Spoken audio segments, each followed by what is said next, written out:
What is up, everybody? Chris Fluke here. Weekly Word, January 22nd, 2020. It's time to get after it, man. So what happened since last week? Let's think about this a little bit. Well, last Wednesday was a good day.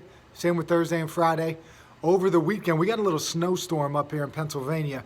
We went out, we got this awesome little meal. Place is called the Farmer and the Chickpea. It's in Quakertown. We've eaten at the restaurant previously when it was in New Jersey. They have multiple locations now. But anyway, shout out to Farmer and the Chickpea in Quakertown.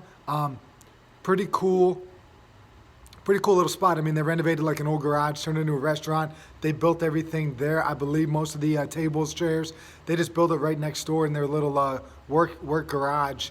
They have a lot of pre-made foods, things like that, soup, salads, different entrees, huge servings. Pretty cool vibe in there. Love the music. Good mix of like some old school R&B, which I like, some new pop-ish music, alternative music.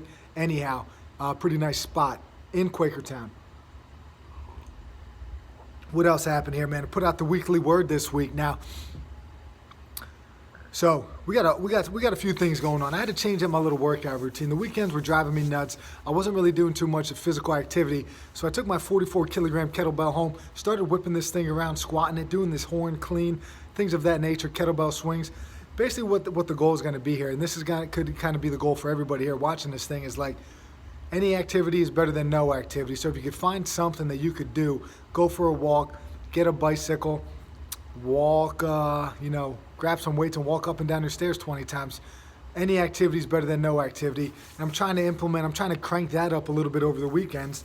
And also dabbling with the new interval training program. So back in the day, meaning these past couple months, and especially in the summer, I was doing this 4x4 program. 4 minutes on, running. In the summer, when the weather was nice, I was doing running. So I was running. But then when the winter hit, I started on the bicycle. So 4 minutes on, 3 minutes on. Repeat that 4 times, right? That's where that 4x4 name comes from. 4 minutes on for 4 rounds. Now, on a bicycle, it kind of stinks. It's not my thing. Out on the road when you're running, get your heart rate elevated. Very challenging. You run about as hard as you can, that you can't hold the conversation. We're talking like 85, 90% speed. And then for the 3-minute off period, you can either walk and totally recover and let your heart rate come down, or you can kind of keep a slow jog going, maybe about 50% of your total effort. Now with running, at least in my experience personally, I think I get the best bang for my buck if I'm out there running. I can control my speeds a little bit better. And plus I've run so much that like I just kind of know what feels good, what's a good pace for all this stuff. The bicycle in this winter time here so far was just totally killing me. I didn't enjoy it. I was watching stuff on my phone just to try to pass the time. I just couldn't really get into it. So that being said, I talked to my board, Frank Donnelly, and I was like, man, I got to get some sort of rowing program. After about 40 seconds of discussion and about 45 seconds of looking stuff up on my phone, I found this interval program that involves just things that kind of get me a little bit more excited, more short duration but higher intensity things like sprints, say, on the rower. So I'm blasting 200 meters in the row, ideally under 40 seconds, taking a 2-minute break, repeat that 5 times. The next time you do it, you do 6 reps, then 7, then 8, and then you change your distance a little bit. You start doing 250s, whatever. But, over time here, you're going to get up to hitting some 500-meter rows, multiple sets in a day, and you give yourself ample amount of time of rest in between so that you could recover and to almost totally recover and then get a super high output again when you do your next rep. So you don't want to turn it into a thing where you're just doing, 40 seconds on, 20-second break, 40 seconds on, 20-second break. That is good and that's fine and dandy, but for what I'm trying to do here is I'm trying to recover a little bit more in between. And if I don't give myself a chance to recover, I'm going to be out of breath, and then my output, my energy output is going to be less because I'm out of breath and I can't exert as much energy. So that's a new interval program I'm working with. I will keep you posted on that. Now, I've been reading some things. I've been talking to people at the gym, listening to different podcasts. And one of the big things that I hear that kind of bothers me is it kind of happens with females more, maybe just males don't express this, is, these middle school age, high school age, or even maybe a little bit younger. I mean, there's young girls in here talking about getting abs and stuff like that and how they want to lose weight and, get a little bit more toned and all this other stuff. And every time I hear that stuff, it kind of bothers me and, kind of led me down this rabbit hole of reading about things in social media. And In my opinion, and I think the opinion of a lot of people, this social media stuff, there's definitely some good out there, but there's also some bad. And I think that there's actually more harm than good when we look at, mental health on the whole and what it does to people. So, every time you go online, you're going to see the people that are just going to show when times are good for the most part. Only positive. Any picture they have, 99% of these pictures are either filtered or they're using some sort of Photoshop, especially with these celebrities. Everybody's looking great. They're looking lean. They're looking mean. They got no fat deposits, cellulite, things of that nature. And then we start comparing ourselves to them. We see them out partying every weekend, out with friends, socializing, and we're like, dang, I kind of want that life. So we have all that. Now, there's a woman at I forget who wrote this article, but she put out an acronym called FACE, FACE, that basically was like when we look at our social media use, or we look at social media use with kids and how it might be affecting their overall mental health and how they feel about themselves, we should do a few things, 4 things to be exact. The F in FACE, we should filter out negativity. So anything that we see that could be deemed negative, just get rid of it, filter it out. Don't even view it, block it, do whatever you got to do.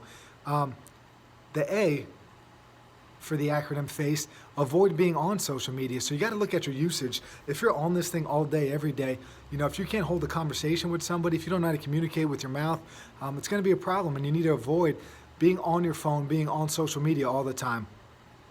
The C, be very careful of comparisons. You don't need to compare yourself to other people. All you're seeing is the good in their life. You're not seeing the bad. You don't know if that person's at home crying themselves to sleep every night. You don't know what they're up to. You don't know if they're facing the same battles, the same demons you might be facing. All you see is them out there smiling with their arms around friends, throwing up some of these signs, and out there celebrating life. That's all you see when you're on social media, man. And it's crap. So be careful of comparisons. E, evaluate what you are consuming, evaluate what your child is consuming. Take a look at what they're looking at, or in your own personal life, do a little self-coaching, a little research on yourself, self-scouting, we used to call it in football, where you take a look at what you do, what kind of plays you call in certain situations, and see if you could find a habit. Because if you could find a habit in your own routine, the other team could do it. That's what we're doing here with this evaluate what you're looking at. Do a little self-scouting, see what you're up to, see what you're viewing, and if there's some negative stuff in there, if there's some crap in there that you don't want to be watching, get rid of it, throw it out the door. Now, when we talk about this stuff, we're talking about cleaning up, right? We're talking about cleaning up our own house. And Jordan Peterson has a great quote: if you cannot bring peace to your household, how dare you try to rule a city? If I can't bring peace into my own life, if I can't control the content, that I'm consuming, how am I going to control that? Say if I do have a child, if I coach some people and they're trying to give advice, or if you're constantly on your phone, if you can't control that, if you can't bring peace into your own life, if you can't control your own habits, how dare you try to control somebody else's? I think it's an incredible quote, and it's very introspective, and it gets you looking in the mirror. And I was listening to his one podcast that I heard this quote. I think it was maybe like episode 36 on his first season, whatever. And he's talking. It's basically chapter 6 in his book, 12 Rules of Life. I think it's an excerpt from that, and it's it's a message to school shooters. And we're descendants. Let's say you got these old. He sometimes touches on these old biblical stories. And when you take it back in the day, we're looking at one of the original stories, Cain and Abel, right? 2 of the first inhabitants on this planet, according to the Bible. And long story short, Cain didn't like his life. He didn't like the lot he was served. He decides to kill his brother Abel, right? So that being said, we're all descendants of Cain. We're all descendants of this murderer, so to speak. This man that killed his own brother, fratricide, the original fratricide right here. And when we see this, when we see evil in the world, when an individual, say a kid is abused or bullied at school, they might grow up to abuse and bully. Now, it's almost like we want to pay this evil forward. The likelihood of somebody that has been abused to abuse is sky high. All abusers were most abusers were abused growing up, but not all the people that are abused go on and abuse when they grow up and get older. So what does that mean? We have a choice in the matter here. If your dad is an alcoholic and he beats up, if he beats up your mother, let's say you have 2 siblings. They both see that action, right? One sibling could follow in that man's path because that's what he thinks life is and that's how he thinks people should act. The second person could do the exact opposite. Both of those people saw their father get drunk and beat their mother. One of them chooses one route, the other one chooses the other route. We always have a choice in that matter. So when things happen, when bad things happen, you could either accept your lot, say like Cain did, and act out and say, you know what, this is crap. I am going to eliminate this thing, and you go out there and you do some abuse to somebody else, or you make a change. You just decide, I'm not gonna be that person. I'm not gonna be like my father. I'm not gonna be like that school bully. I'm not gonna be like the man or the woman that abused me growing up. I'm gonna do different. I'm gonna get out there and try to change the world in a different way, not by being negative, but by being positive. And bringing full circle, man. If you cannot bring peace into your household, how dare you try to rule a city? If you can't bring peace with stuff like that, even if some harm has been done to you, you're not gonna be able to affect the world in a positive way. Now, boom! Love that stuff, man. Anyhow, I've been trying a new product. We're talking about controlling things in your own household this episode, and sometimes life gets a little rough. My schedule at the gym, getting up early, have a young child. She's not 2 yet. She's freaking awesome and beautiful, but she adds a little bit of stress to the life, a little bit of anxiety maybe. Some might even say she affects my sleep. I think that would be an understatement. So, I got my hands on this product. To make a long story short, our daughter needed some medication. She was going through some stuff. She was hospitalized for 5 days, and we had a choice to make: get her on some sort of on a pretty heavy dosage of one drug, or the NIH, the National Institute of Health, had some research out on using these therapeutic doses of curcumin, or the active ingredient in there. So, and turmeric, right? Turmeric, curcumin, whatever. So we found a spray bottle, right? We tried all these different things. We were sprinkling stuff from the capsules onto her food. She didn't eat it. Long story short, we find this company that creates a spray bottle.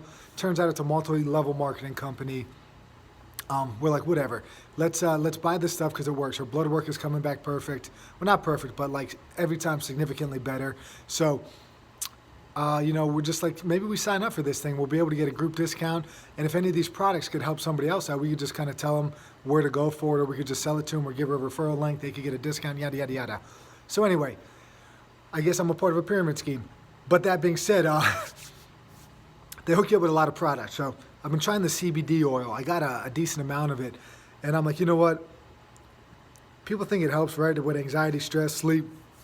Let me give it a go. And I got to be honest, in the past, when I would try it, say my daughter would get up at 2 a.m. and I'm like, oh, I just got a crappy night of sleep. I woke up 3 times. Why am I even taking this product? I'm just kind of wasting it. I might as well just flush it down the toilet because I'm not able to get good sleep because of my daughter's waking up, right? So, but recently, we still have these wake-ups going on, but I'm feeling pretty good. When I'm out, I am out cold. And I think the anxiety level has been down too. Sometimes going to bed, you get yourself worked up like, oh, I didn't fall asleep the past 3 nights right away. I hope I fall asleep tonight. And you keep thinking about that stuff over and over again. So, you take a few drops of that CBD oil before bed, and I've been feeling pretty good. I've been able to fall asleep. I've been listening to an audiobook at the same time. And I've been sleeping like a champ, like out cold, to the point where I'm like waking up and I'm like feeling like I don't even know what's going on. It takes me like 5 seconds to just snap out of it. Yeah, so anyway, I dig it. CBD oil. I'm thinking about buying a big time bulk order and just kind of stocking the gym with it if there's some, if there's a market for it, so to speak. So if anybody's out there, they currently buy some CBD oil and they want to try maybe something else out, I could, maybe something at a little bit of a cheaper rate. I could potentially get it through here and, stock the gym a little bit with some of these products. The next thing I'm dabbling with is a CBD cream. I've been having neck trap up into here, into this area for a long time. And I'm going to try the cream on there and see if it does anything. But I'm trying to do one thing at a time. So sample the oil for a month, write down, test the result, test out, see how it goes. And then try the cream out, see if that relieves some pain. All right. Now, before I get to what's going on here at the gym in the near future, one of my favorite quotes, and this kind of ties in with everything too, with some of the stuff I was talking about. James Madison, tremendous quote. No government, any more than an individual, which is us, will long be respected without being truly respectable, nor be truly respectable without possessing a certain portion of order and stability. I think this quote applies to what Jordan Peterson said. we need to have order and stability in our own personal lives in order for us to kind of help others and bring order and stability into other people's lives. If we're not being respected, or if we're not acting in a way that kind of demands respect, so to speak, we're not going to be able to impact others because the respect factor is not there. Jordan Peterson, James Madison, Cain and Abel, all of this other stuff, it all kind of applies under one thing. We got to take care of ourselves first before we start worrying about other things in the world. Now, speaking of other things in the world, Brickhouse Strength here. We got some things going on at the gym. Our girls training program is on. I got 5 girls signed up, which is awesome. 5 young girls. We're talking like middle school age girls. And they're in here learning the way, and they're getting excited. They're doing chin-ups. They're learning how to do some goblet squats. They're doing some agility drills. They're jumping rope. They're having fun with it. And, this age group is pretty cool and fun to work with for that reason, because they like to have fun. So that's going well. High school girls lacrosse team, I work with a few teams. I work with a decent amount of girls that play girls lacrosse. And one team's coming in here. They've got some stuff going on that's absolutely incredible. Freshman girls in high school, seniors, they're all just starting to really, it's just like starting to click, and a lot of good is going on. These girls are getting strong and they don't even know it. And again, they're having a good time with it. We're putting on their ridiculous music, listening to these crazy playlists like techno style, and just kind of having a ball with it. And I'm enjoying that a lot. Then a few things coming up. I'm having a seminar for coaches and parents. Basically, it's kind of like an educational series in the sense that we're all going to get in here. We're going to kind of go over ways, just the basic structure on like kind of developing, children and athletes, say, at their different age ranges, and what's a good approach to doing that. I'm going to be giving out a bunch of drills, a bunch of tips, a bunch of advice on how to kind of structure this stuff for the different age groups. And then I want to talk about how this kind of leads into creating habits that last a lifetime. So, winning a championship as a 10-year-old is awesome, but you don't want to be that 30-year-old that's still talking about that championship when you were 10. You want to stay fit and you want to stay active throughout your entire life. So it's kind of taking a long-term approach. The other side of it too that I want to talk about is that we as coaches and parents need to understand that every kid is different, and we probably need to mold who we are, and the way that we communicate with every kid might get a different style of who Chris Fluke is, because they might not respond to me saying, hey, you got to do this. They might be like, hey, why don't we try some of this? Or, hey, some kids might need to say, yo, cut it out and get on the freaking chin-up bar. Things like that. You got to be able to communicate to different people. You got to kind of be a chameleon sometimes with coaching. And last thing, before we wrap this up, combine testing. It's coming to the Brick House, baby. So I'm thinking first or second week in March. I'm still working on some dates. So the 23rd, I'm going to have that coaching seminar. I'm thinking 2 weeks after that, which will put me, March 6th, I think. Somewhere around that range, or March 13th. I'm going to put the finishing touches on that this week. We're going to have a combine. We're going to test their 10-yard start, which is just straight up power, straight up acceleration. I want to see people get out of the blocks fast. We're going to test their pro agility. It's a 5-10-5 shuttle. If you've seen the NFL combine, it's a 5-10-5 drill. And we're also going to test vertical jumps, so we're looking at power again, going vertically on that. So that's coming up first weekend or the second weekend of March. We're going to be getting down with that. I got electric timer, things of that nature. It's going to be fun. We're going to have 10 or 15 slots open for that. If you have a child that wants to kind of see where they're at, that would be a good time to do it. So, hope you guys have a great day. Weekly Word, January 22nd edition. Hope you guys enjoy the day, enjoy the winter. Peace, everybody.